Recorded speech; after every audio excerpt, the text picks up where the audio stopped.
তাহলে আপনাদেরকে একা একা এই সংগ্রাম নিয়ে বেঁচে থাকতে হচ্ছে। এখন যদি মরে পড়ে থাকি তো বেলা হলে লোকে খোঁজ করলে গাও শুনতে পাবো, ছাড়ার কিছু নাই, কেউই নাই আমার, কেউ নাই। তো এইভাবে দুজন বৃদ্ধ মহিলা এই ছোট ঘরে বসবাস করছেন, অনেকটাই কিন্তু কষ্টের জীবন। তো ফ্যান নেই, কিছু নাই, ইলেকট্রিক চলে এসেছে কিন্তু ফ্যান নেই, এই একটা বাল্ব লাগিয়ে রেখেছেন। আর এখানে কিন্তু রান্না করেন। সো আমি এখন শয়তানপাড়া চরে আছি, আর শয়তানপাড়া চরের গ্রামের বাড়িঘরগুলো তুলে ধরার চেষ্টা করব। তো সামনে দেখতে পাচ্ছি এক টুকরো কুটির বাড়ি। তো সামনেই সেই দুজন বৃদ্ধ মহিলা বসে আছেন, তাদের কাছ থেকে জেনে নিব তাদের সুখ দুঃখের কথা। সো চলুন যাই দেখি। দাদিরা কেমন আছেন? এটা আপনাদের বাড়ি নাকি? তো খুব কষ্টে তো জীবনযাপন করছেন। আপনাদের বাড়ির মানুষজন কেউ নেই? স্বামী মরে গেছে, একটা ছেলে আছে দূরে আছে। ছেলে কি করে? মাছ গরু দেখে বাড়ি, বাবা থাকতে হানি করতাম। ভালোই আছে ছেলেরা? ছেলেরা ভালো আছে, তারা ভালো আছে। তো আপনার সেই নাতিরা দেখতে আসে না? না, লাতিকে খাইয়ে মানুষ করেছেন, ওজন করেছেন, ভূমি দেন, খাদ দেন। আর আপনার এটাকে? ওইটা মা। আপনার নিজের মা? নিজের মা। বয়স কত হলো? 100 পার হয়ে গেছে। 100 পার হয়ে গেছে। মারও 5টা বেটা, একটা নাই। কি করবে পারো। তো আপনারা এই চরে বহুদিন থেকে বাস করছেন? হ্যাঁ, বহুদিন হয়ে বাস করছি। আমার বাড়ি ছিল শিবনগরে। শিবনগর? শিবনগর থেকে এখানে কিভাবে আসলেন? এখানে জমি আছে, তো জমির লেগে এসেছি। এখানে বসবাস করা তাও 20-25 বছর হলো আসার কারণে। মরা স্বামী মরা আজ 5 বছর, 6 বছর পড়লো কাতি মাসে। ও আচ্ছা। আশ্বিন মাসে লাতিরাকে পোতারাকে ভুল দিল। তাহলে আপনাদের খাবার কে দেয়? কে দেবে? তো আপনার ছেলেরা খাবার দেয় না? না। তা আপনাদের জমি আছে নিজস্ব? জমি আছে কিছু, আর ভাঙিয়া আছে পুরে ওই নদীতে? নদীতে, হ্যাঁ। ও, তত আবাদ হবে না? আবাদ হবে না, এখন উঠলে হবে। তো তাহলে আপনার মাকে নিয়ে এভাবেই কষ্টে আছেন? সম্পত্তি আছে চারদিকে, ওই লাগিয়ে পাড়িয়ে মা বেটিতে খায়। ও, ওই মানে আবাদ করতে দেন? হ্যাঁ, লাগিয়ে দিই খাজনাতে। ওই যে লাজির চাপে। হ্যাঁ হ্যাঁ। দিয়ে কেমন আছেন? ভালো আছেন? শুনতে কম পায়। শরীর কেমন আছে এখন? তো সরকার থেকে কোনো অনুদান পান? না, কিছু দেয় না আমাকে। তো আপনাদের যে ঘরের অবস্থা, তো ঘরটা দেয় না? বাড়ি ভাঙে চুরে কিছু দেখেন, তিরপাল খানি দেয় না। আপনাদের এখানকার মেম্বার কে? মেম্বার ছিল আগে সোনারুর, এবং টিটু হয়ে আছে। টিটু। আপনাদের এখানে ওই রেশন আছে তো? হ্যাঁ, রেশনটা দেয়। আপনাদের দুজনের ক কেজি চাল দেয়? আমার মা নেয় না, আমার মার বাড়ি। ও, আলাদা বাড়ি, তাই? আপনাদের তাহলে ভাইকে দিয়ে আপনারটা কত কেজি দেয়? 3 কেজি। 3 কেজি চাল? হ্যাঁ, 3 কেজি চাল আর 2 কেজি আটা। 2 কেজি আটা? হ্যাঁ, খাই এখন কি করবো। ও, 4-5 করে খাই। হ্যাঁ হ্যাঁ। টিউবওয়েলের জল উঠে? হ্যাঁ, টিউবওয়েলের জল উঠে। তো ঘর তো প্রায় ভেঙে গিয়েছে। ভেঙে গেছে, পড়ে গেল। আর এই ছাগলগুলো পালন করেন নাকি? আর এই ছাগলটা আছে, ওই এই 2টা খাইলে আছে, শিয়ালে এই যে ও হয়ে আছে একটাই, তো খাই আছে সবই। তাহলে এই আপনাদের এই ঝড় টড় হলে কি করেন? কি করবো, এখানে থাকি। ঝড়ে তো এগুলো সব ভেঙে যাবে। ভেঙে গেল, গাছ গোছালি ছিল সব ভাঙে চুরে অন্তদের কাঠ সব বাড়াইছে, লোককে দিছে। হ্যাঁ হ্যাঁ। এখন কেউই নাই আমার। কেউ নাই? ওই 5টা ভাই ছিল, ভাইয়ের মমতাইলে চলে গেল। আমার নিজের ছেলে আছে, তাও নাই? থাকেও না। তাই তো, সেটাই তো বলছি। থাকেও না। নিজের ছেলে থাকলে তো নাতিরাও দেখা করতে আসে না? না, লাতি আসে না। মা 1 বছরকার ছেলে থেকে মারা গেছে। খুব দুঃখের বিষয়। 1 বছরকার ছেলে খাড়া হইতে পারেনি।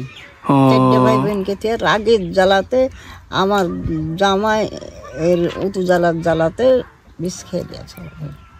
আর এখানে কি হচ্ছে এটা? ওইটা পায়ে জল টাঙ্গি, পায়ে মানে জলের ব্যবস্থা? ঠিকই আছে, তাহলে একটু বাড়ি ঘর দেখাই।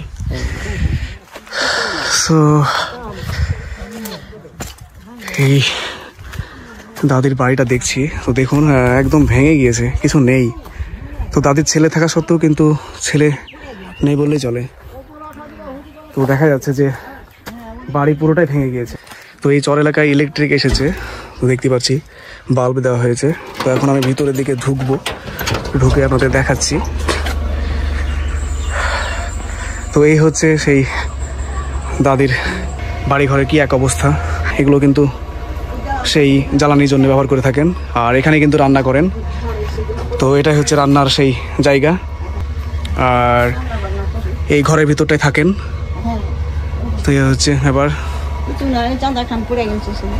কোনটা ভেঙে গেছিল? ও দিয়ে আবার এটা খাড়া করেছে। এখানে কেউ থাকে নাকি? না, ওই আপনারা ওই ঘরটায় থাকেন? হ্যাঁ, এই ঘরটাই থাকি, আমি যেখানেই থাকি। এই বাইরের দিকে এখন তো গরম পড়ছে, ফ্যান আছে? না, ফ্যান ডালতে পারবো না, ডাক্তার খুব ঘাটে ঘাটে মরে যাচ্ছে। কি হয়েছে আপনার? আমার প্রেসার, বয়স হচ্ছে তো, প্রেসার হয়ে গেছে, মরি যাচ্ছে না। বহরমপুরের ওষুধ টষুধ খাইলে একটু সুস্থ হয়েছে। তাহলে এই অসুস্থতার মধ্যেও আপনার ছেলেরা দেখা করছে না? না, বেটা দেখা পড়ছে না, বউ খুলছে না। তাহলে আপনাদেরকে একা একা এই সংগ্রাম নিয়ে বেঁচে থাকতে হচ্ছে। এখন এখানে থাকি, এখন যদি মরে পড়ে থাকি তো বেলা হলে লোকে খোঁজ করলে গা শুনতে পাবো, ছাড়ার কিছু নাই। তো এই প্রচন্ড গরমে এই ছোট ঘরে ফ্যান না থাকলে তো বিশাল অসুবিধা। তো দেখুন এই ঘরে ফ্যান নেই, ডাক্তারকে টাকা দিব না ফ্যান নিব, তাই তো। তাহলে এইভাবে আপনাদের চলছে? মাটাকে তার ফেলতে পারছি না, তাই তো। মাটাকে টাইনে নিয়ে বেড়াচ্ছে, মার বাপ বেটারা চলে গেল। তো আপনার ভাই নেই? না, ভাই ছিল, 5টা মারা গেছে। 5টাই মারা গেছে? 5টা মারা গেছে। আমার ভাইয়ের একটা বেটা ছিল, 2টা বেটা, একটা বেটারা 1 বছর হলে মরে গেছে, 3 ছেলে ছিল। একটা আছে আর একটা পাগলা। দিয়ে কোথায় বাড়ি? লাজিত চক। লাজিত? হ্যাঁ, লাজিত চক। ওটা কোন দিকে?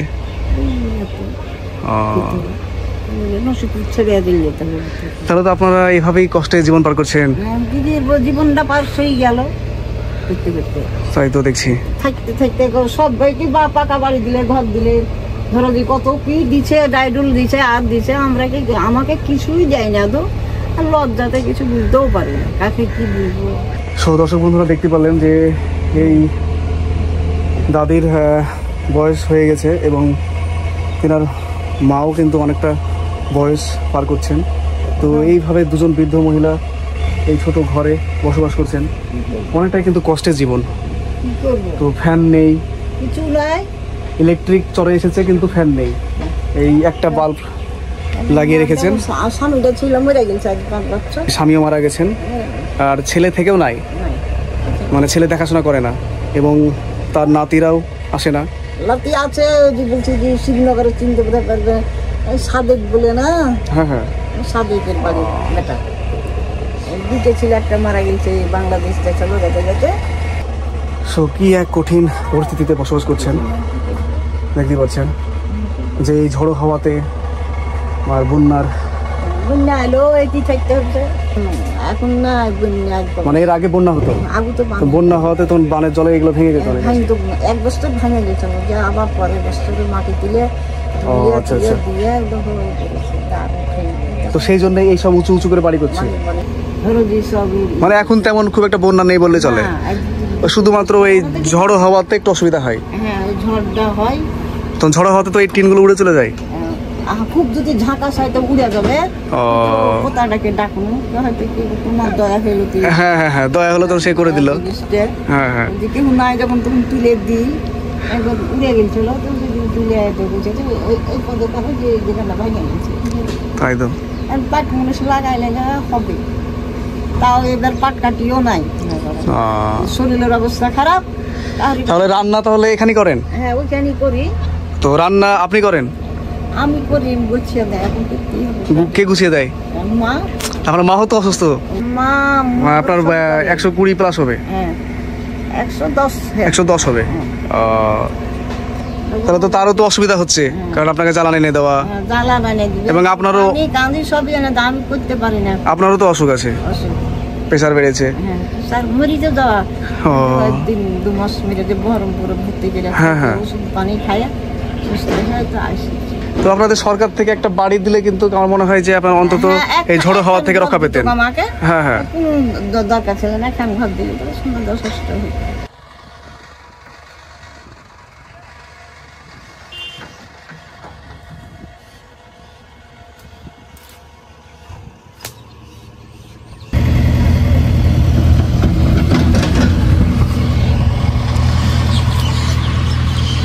সো এই দেখতে পাচ্ছেন যে বাড়ি অলরেডি ভেঙেও গিয়েছে। দেখালাম ওই দিকটা, দেখুন কীভাবে এই দিকটা ভেঙে গিয়েছে। তো বন্যার কারণে এভাবে মাটি তুলে উঁচু করে ছোট ছোট ঘরগুলোকে বানানো হয়। তো দেখতে পাচ্ছেন আমি কিন্তু অনেকটা উঁচুতে আছি। তো ঘর কিন্তু অলরেডি ভেঙে গিয়েছে। তো এই কষ্টে জীবন পার করছেন।